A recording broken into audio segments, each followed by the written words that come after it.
மக்கள் அறிந்து கொள்ள வாய்ப்புகளை ஏற்படுத்தும் வகையில் 27 அரசு துறைகள் மற்றும் 5 அரசு நிறுவனங்களின் சார்பில் ஆண்டுதோறும் 10 மாவட்டங்களின் தலைநகரங்களில் அரசு பொருட்காட்சிக்கு புத்தகம் வழங்கி சிறப்பிக்கும்படி அன்போடு கேட்டுக்கொள்கிறோம். மதிப்பிற்குரிய மாவட்ட வருவாய் அலுவலர் அவர்களுக்கு புத்தகம் வழங்கி சிறப்பிக்கும்படி அன்போடும். மதிப்பிற்குரிய முன்னாள் பாராளுமன்ற உறுப்பினர் அவர்களுக்கு புத்தகம் வழங்கி சிறப்பிக்கும்படி மக்கள் தொடர்பு அலுவலர் அவர்களை அன்போடு கேட்டுக்கொள்கிறோம். மதிப்பிற்குரிய காட்பாடி ஒன்றிய குழு தலைவர் அவர்களுக்கு புத்தகம் திறந்து வைக்கப்பட்டுள்ளது. இந்த இனிய விழாவில் மதிப்பிற்குரிய மாவட்ட ஆட்சித்தலைவர் அவர்களும், மதிப்பிற்குரிய வேலூர் மேயர் அவர்களும், முன்னாள் பாராளுமன்ற உறுப்பினர் அவர்களும், அனைத்து துறை அலுவலர்களும் வருக என வரவேற்கிறோம். தலைமையை ஆற்ற உள்ள மரியாதைக்குரிய மாவட்ட ஆட்சித்தலைவர் அவர்களை வருக வருக என வரவேற்கிறோம். வாழ்த்துறை வழங்க உள்ள தமிழகத்தினுடைய முதலமைச்சர் தளபதி மு.க. ஸ்டாலின் அவர்கள் ஒரு செய்தியை வெளியிட்டிருக்கிறார்கள். இந்த பொங்கலில் இன்பம் பொங்கும் தமிழ்நாடு. வேலூர் மாநகரத்து மேயர் அவர்களே, வரவேற்புரையா தாழ்மையுடன் கேட்டுக்கொள்கிறோம்.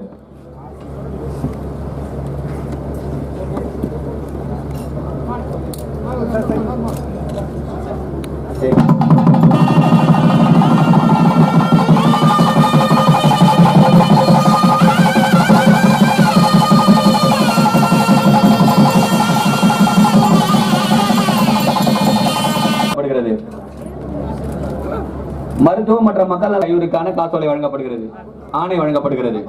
தொடர்ந்து சாந்தி விக்ரமாசி அவர்களுக்கு ரூபாய் 22,500க்கான ஆணை வழங்கப்படுகிறது. தொடர்ந்து அணைக்கட்டு கீழ் கிருஷ்ணாபுரத்தை சார்ந்த சமீமா அவர்களுக்கு 22,500க்கான ஆணை வழங்கப்படுகிறது. தொடர்ந்து அணைக்கட்டு தேவிச்செட்டிக்குப்பம் முனியம்மாள் அவர்களுக்கு 1 லட்சம்.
இப்போ உச்சநீதிமன்றம் போயிருக்காங்க.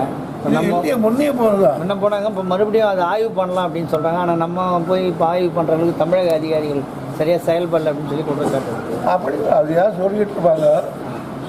அவங்களுக்கு ஒரு பேபி டேம், அதாவது 152 அடிக்கு போகிறதுக்கு முன்னாலே பேபி டேமை கட்டணுன்றது சுப்ரீம் கோர்ட்டோட ஆர்டர். அந்த பேபி டேம் நம்ம ஒன்றும் கட்டலை. ஏன்னு கேட்டிங்கன்னா, அந்த பேபி டேமுக்கு எதிரில் சில மரங்கள் இருக்குது. அதை வெட்டுறதுக்கு ஃபாரஸ்ட்டு அனுமதி கொடுக்கல. ரெண்டாவது, இந்த வழியாக சாமான்களாக எடுத்துகிட்டு போகிறோம், அது கொடுக்காமல் இருந்தாங்க. இப்போ அலோவ் பண்ணிட்டாங்க. சாமான்களாக எடுத்துகிட்டு போகிறதுக்கெல்லாம் ரிப்பேர் பண்ணுறதுக்கெல்லாம் அலோவ் பண்ணிட்டாங்க.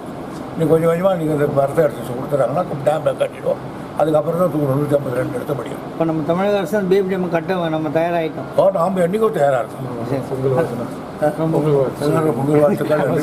இந்த பாலாறு வந்து இப்போ புது இவர் சந்திரபாபு நாயுடு என்ன சொல்கிறார், கட்டி தீர்வோம் அப்படின்னு சொல்லி அதுக்குரிய பிளான்லாம் மறுபடியும் அந்த கணேசபுரம் கோர்ட்டில் இருக்குது இல்லையா, அதை மறுபடியும் அவர் கட்டுறதுக்குரிய முயற்சிகள் மேற்கொள்கிறார். நம்ம ஏதாவது அதுக்கு எதிர்ப்பு தெரிவிக்குமா இல்லையா? எதிர்ப்பு தெரிவிக்கிறதுனால கட்ட வேணான்னு சொல்ல, அவங்க ஊரில் அவங்க கட்டுற அனுப்புவாங்க, அவ்வளோதான். நாம் அதுக்கு தவிர எதிர்ப்பு போடணும். நான் தண்ணியை நான் விட்டுறேன்னு சொல்லுவாங்க.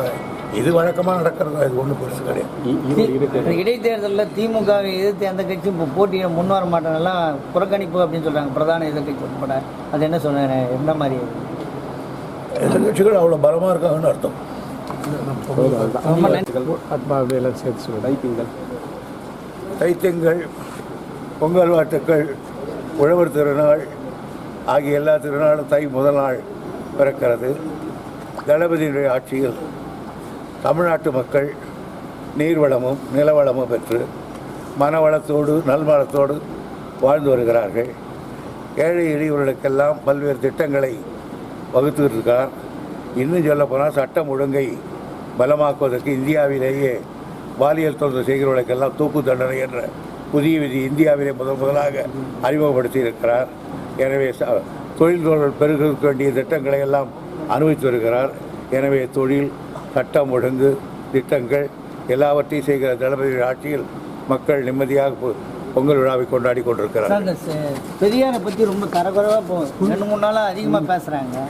இப்போ அதை சில பெரியாரை பற்றி தரைக்குறைவாக பேசுகிறவனுடைய பிறப்பையே நான் சந்தேகப்படுகிறேன்.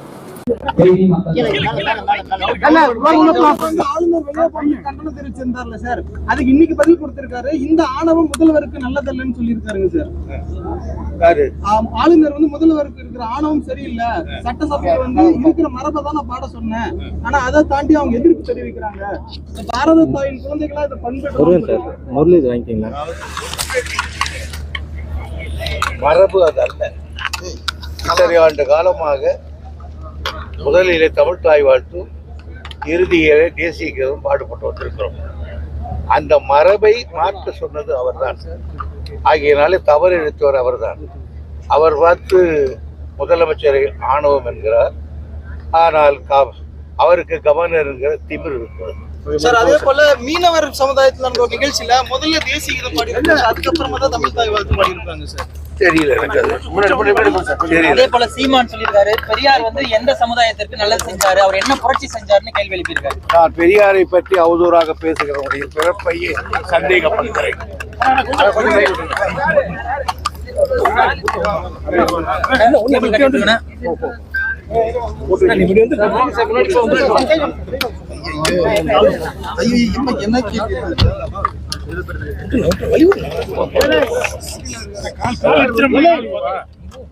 சார், இல்ல மீனவர் சமுதாயத்தை பத்தி கேட்டல சார். முதல்வரோட நெஞ்சில மீனவர் சமுதாயம் குடியிருக்கிறாங்க அப்படின்னு ஆளுநர் இன்னைக்கு குறிப்பிட்டிருக்காரு. ஆனா நாம பல கடிதம் எடுத்து இருக்கோம், இது வரைக்கும் அவர் இதயத்துல இருக்கிற மாதிரியே தெரியலீங்களா? முதல்வரோட இதயத்துல மீனவர்கள் இருக்கிறாங்க அப்படின்னு சொல்லியிருக்காரு ஆளுநர். ஆனா நாம எழுதின கடிதங்களுக்கு இதுவரை பதிலே வரலையா சார்? செல்வ பெருந்தகை வந்து நீங்க சட்டசபையில பேசுனீங்களா சார், தேர்தல் சமயத்துல பொங்கல் பரிசு பார்க்கலாம்னு சொல்லிட்டு. அதுக்கு நான் தேர்தல் சமயத்துல பொங்கல் 1000 ரூபாய் பார்க்கலாம்னு சொன்னீங்களா சார் சட்டசபையில? அதுக்கு கண்டனம் தெரிவிச்சிருக்காரு செல்வ பெருந்தகை. தேர்தல் சமயத்துல பாத்துக்கலாம்னு சொல்றது எப்படி சரியா இருக்கும் கட்டணம் தெரிவிக்கிறார்.